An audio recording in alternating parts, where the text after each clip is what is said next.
I want to do stuff. I don't want to just fall asleep. I don't Right. want to, that's not fun for me. I want to do stuff that is fun.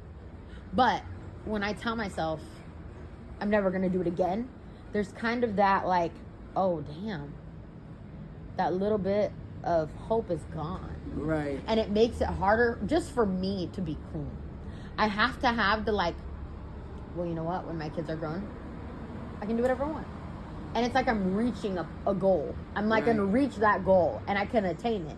And then hopefully when I'm that age, when my kids are grown, I don't want to do anything.